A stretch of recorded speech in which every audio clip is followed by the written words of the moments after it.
Hello viewers, we welcome you to today's program, our women's program called Karampai.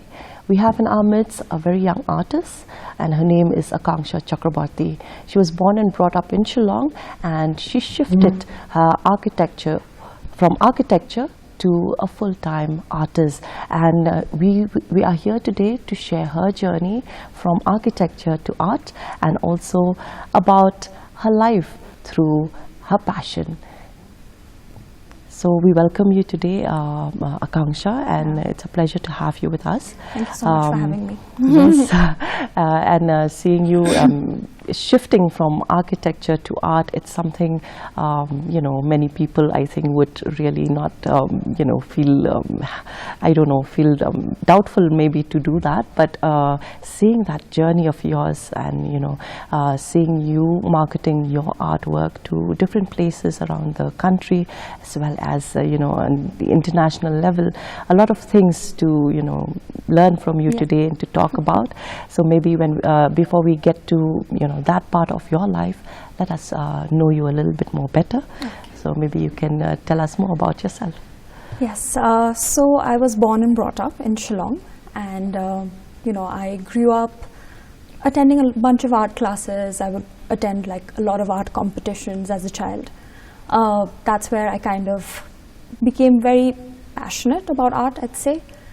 After that, I moved out of Shillong and I started pursuing my architecture degree because, art isn't really looked at as something that you can pursue as a full-time career, right? So I went ahead with something that resonated with me back in the day, at least, I'd say. So I moved out, I pursued architecture, and after that, I think this was during COVID. I realized that, okay, this isn't the right fit for me, and it's time to dig into art a little bit more. I launched Akangsha's palette during that time, and since then there's been no looking back. It's been 5 years since then, and I have been painting full-time as an artist. Aside from painting, of course, I do other things as well. I like working out. I go to the gym quite a bit. I love food, so I love exploring a lot of food. I stay in Gurgaon right now, so food is in abundance, I'd say. So I go out quite a lot, exploring new cuisines, all of that. I also meet up with quite a few friends. I interact with them. I like having a lot of meaningful conversations. So yeah, that's a little bit about me, I'd say. Okay, that's interesting. Well, Akangsha, like you said, you've always had maybe a little corner for art since you were a young girl, and you started attending art classes too, during that age.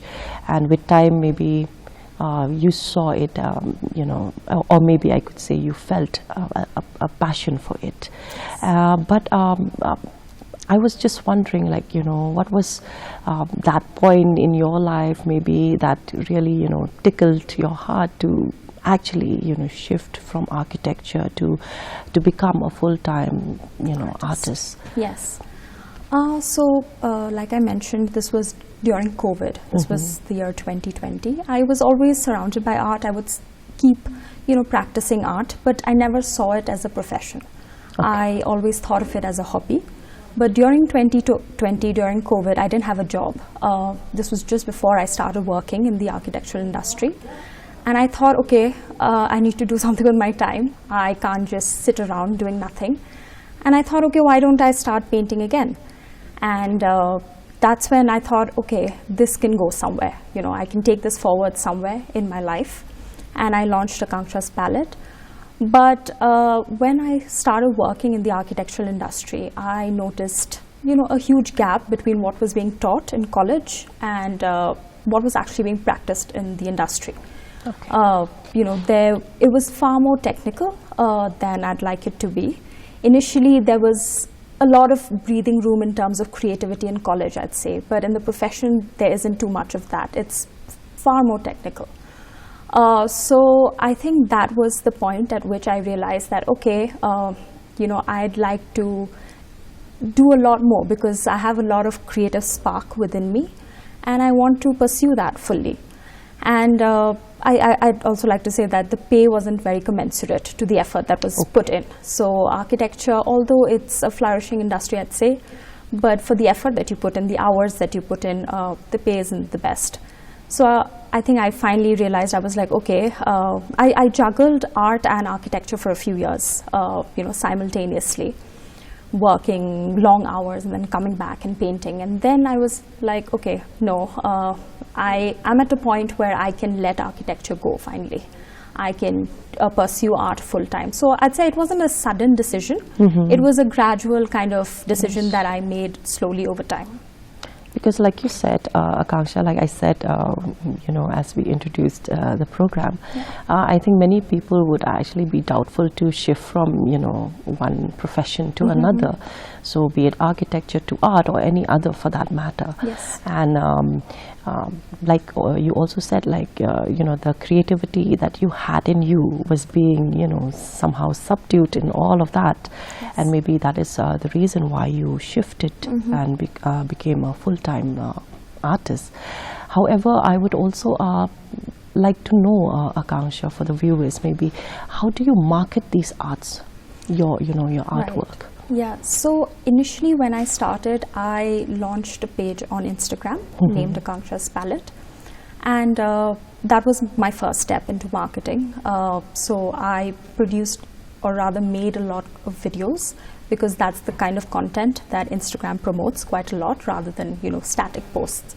So I promoted my work through videos, and I also joined this platform called Etsy.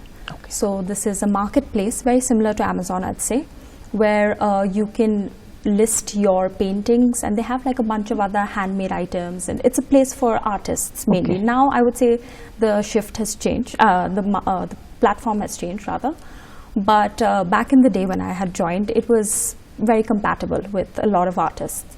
So I listed my paintings there, and that's what kind of helped me gain a lot of people from out of India. Because Etsy wasn't too famous back in India. It's an American company. So that helped me, and slowly the reviews started coming in on Etsy. So several people started to trust me a little bit more. And Instagram also started taking off. I'd say the videos started performing very well. And I gained a bunch of followers, and then they were directed to Etsy, and then they purchased my paintings, and that's how I kind of began my marketing journey. Now I've shifted away from Etsy. I have my own website, and that's where I list all my paintings, because Etsy, at the end of the day, it's a marketplace, right? There are several other paintings that you see as well, and there's always that competitive thing that, okay, that painting is cheaper, so I'll just buy that instead. But so I kind of realized that, okay, I can no longer be on Etsy. I need to move away and create my own brand. And now I have a website of my own, and most of my audience comes through Instagram or Facebook. Okay, that's lovely. Yeah. Because like you said, sharing a platform like Etsy would actually, make people compare, and, the price range, maybe it will differ for maybe a similar painting like yours. So I think that's a very great initiative you took for, marketing your own work. Also, we'd like to know more about your artwork, the themes maybe that it involves, and, maybe a kind of color palettes that, you have, a heart for. Something that's close to you. So I love that question. So I am mostly drawn to the ocean. I think a lot of my work is inspired from the sea and the ocean. And color palettes, I would say, it's mostly depends on the mood I wanted to depict through the ocean. So it's either a sunset or a very turbulent sea, or something more chaotic. It depends really. So the color palette shifts accordingly.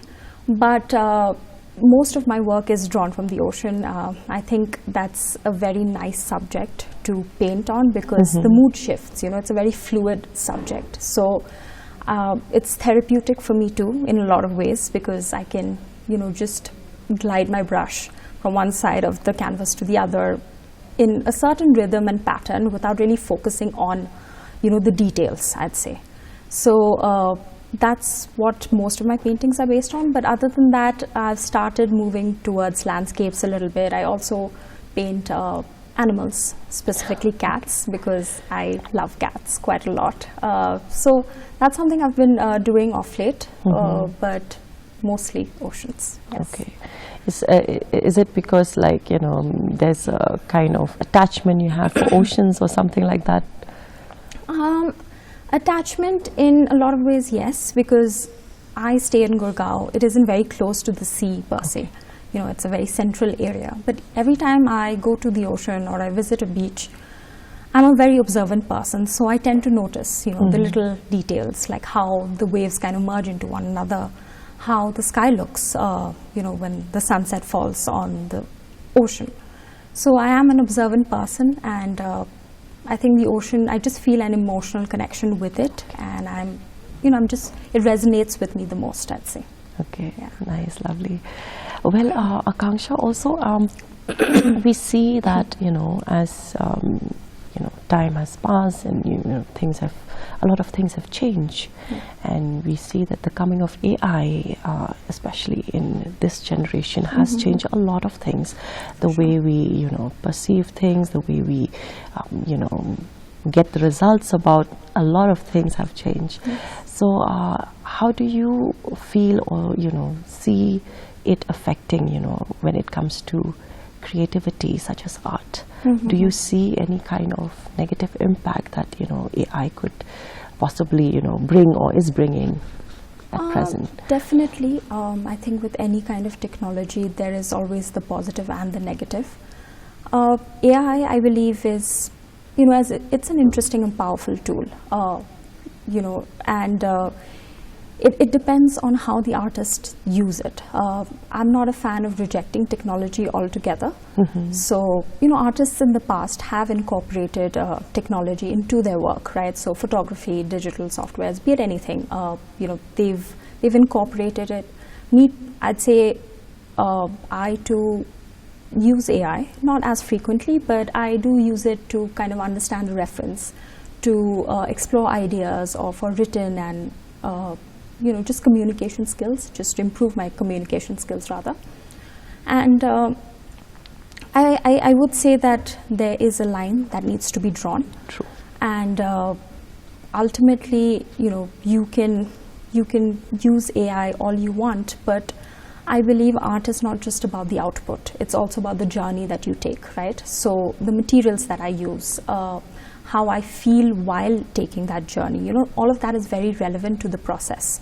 You can't just skip the journey and just produce an output, right? So it's essential that one doesn't overuse AI, but I don't see AI as a competition. I look at it as a tool that one can use, but the responsibility lies with us artists on how we use it. True. Because, like you said, I think we need to draw a boundary as to, you know, how extensive we can use it. It should be used in such a way that it would help us, our work, and, you know, not really destroy it. Exactly. Akangsha, it's just a question that, you know, is just like, you know, coming to my head. What is the one common thing that you found, you know, very similar, or, you know, the same in architecture and painting? You know, because we would understand architecture is also something very creative, Right. and so is art. Maybe your experience on that. Yeah. So I would say the process of it is similar, the process that you take. So there are several stages to completing a painting, as is with executing a building, right? You can't just, you know, execute it all at once. You know, there are several steps where it starts with a concept, and then you kind of proceed to sketching the concept out, and then you draft it on the computer. I'm talking about architecture here. So then there are several softwares that you can use to draft all of these sketches online on these softwares. A very similar process is taken for art as well, at least in my process, you know. I start with a concept, I think of it in my mind, and then I sketch it out, and then I use references, you know, and try and see how that fits in with what I have in mind, you know, the vision that I have in mind. So the process in a lot of ways is similar, and architecture has kind of given me that foundation, of going in this direction, as in, okay, this comes after this, this process is next, so I'd say, yeah, the process of it all. It's kind of similar that way, the foundation of making bringing an output at the end, the final product. Okay, that's lovely. Akangsha, also we would like to know maybe if you have any future plans where you want or you wish that your artwork would be exhibited on a lot of platforms, because now we see a lot of initiative is being taken to promote young talents, and a lot of artists are getting these platforms, and they are taking full advantage of showcasing their work. So what are your future plans, and maybe your wish to have your art displayed? Yes, so in these 5 years I haven't really had an exhibition, and this has been in the pipeline. That's something that I want to do. I want to take part in these exhibitions that are happening all around Delhi, and not just Delhi but even outside. One such as Delhi Art Fair, and then there is Dubai Art Fair. These are platforms in which several artists from all around the world come and kind of promote their work. So yes, that is in the pipeline. I definitely want to do something like that, but I think before that I want to have a solo exhibition.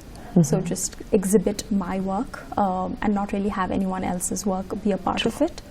I think that will give me a solid foundation to go forward and explore all of these other art festivals and exhibitions. So when since you've talked about a lot of these exhibition art that you've been in, what are your learning experiences maybe through attending these?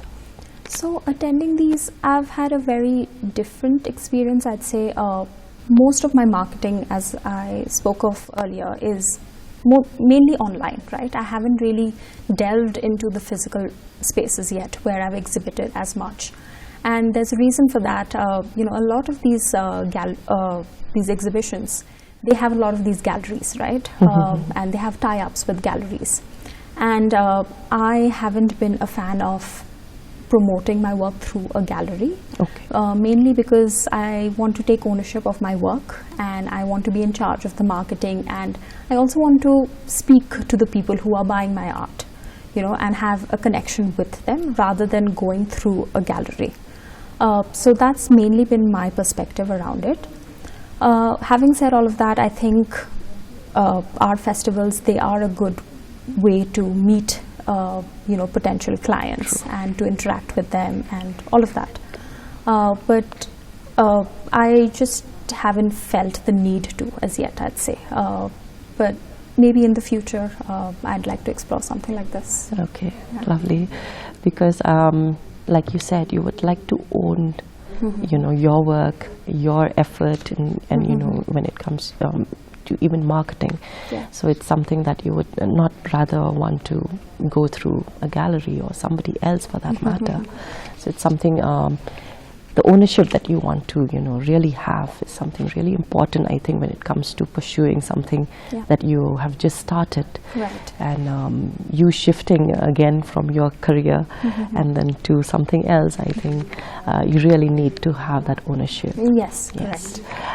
Akangsha, we know that whether be it any kind of journey in life, especially when it comes to following one's passion, there's not one single journey of anybody for that matter where we do not face difficulties or challenges, or the hardships that we have to go through. I'm sure you've had your share of hardships and your share of difficulties. Maybe you would like to share that with us. Yeah, so it was hard initially. I think the work in itself wasn't as hard as the kind of conflict that you have, that inner conflict, right, where you don't know if you're going the right direction. Because in a lot of ways, when you pursue something traditional in a job setting or something, there's a set path that you can take. But when you're doing something of your own, there is no milestone, there is no guaranteed success, right? It can work or it cannot work. True. So there's a lot of fear, there's a lot of guilt associated with that. And also, people continuously kind of questioning the path that you're taking, if the fear of having to go back to your previous life. So the fear for me was going back to my architectural life, which I didn't want to. So there was a lot of fear associated with it, but I think for me, having the right support system really helped. People who are there for you, not just in the good times, but also the bad times, who continuously push you and encourage you. That's really important. So I think that's really helped me in these difficult times. True. Because there will always be moments of doubts where we actually, second, ourselves for the decisions that Correct. we take, especially when it comes to a very different path that we choose, where, like you said, we don't know whether it be a success or a big failure. Yeah. And having a good support system at that point of time is so very important. Yes. Well, I'm very glad you had that with you, because a lot of women, believe me when I say that, they do not get that support. Yeah, I do believe that. I also think, you kind of need to reach out for people like True, that. true. A lot of people just, they're not naturally just there. You need to, I've made a lot of friends. I'd say my partner, they're very supportive in that sense. My parents also initially, they criticized my decision, I'd say. They obviously, coming from the generation that they are, it isn't very easy to accept it, True, right? very true. It takes time, but now they're at a place where I think my mother is my biggest cheerleader. She kind of supports me, she introduces my work to other people and all of that. So one needs to have patience, I'd say. Patience is the key here. True, Yeah. true. Very true. And we're really glad that, you've had your share of struggles, but yet you've had a lovely journey through all the support and, the patience that you've been, throughout. So, Akangsha, your message maybe for our young viewers, especially, when it comes to passion and the choices of life they make. Yeah. So I'd like to say that, you should trust yourself before you expect anyone else to trust you. So, you need to have faith in whatever you're trying to pursue. Treat art not just as a hobby, but rather as a practice and a profession, and take it seriously. It's like any other kind of job. You need to put in the hours, you need to be very consistent with your work, and consistency will only come when you're doing everything in a sustainable manner. So be sustainable, and that's how you kind of derive consistency from your work. And at the end of the day, I think if you just put in the work, you put in the effort, you have patience, it'll come to you. So yeah, I hope more and more people get to experience the life that I am now. Initially, it was hard, I'd say, but it'll get better. Yeah. That's lovely, Akangsha. We really wish you, the very best for all your future endeavors, and especially when it comes to, your dream of having a nice solo exhibition of your own, and the journey of life itself.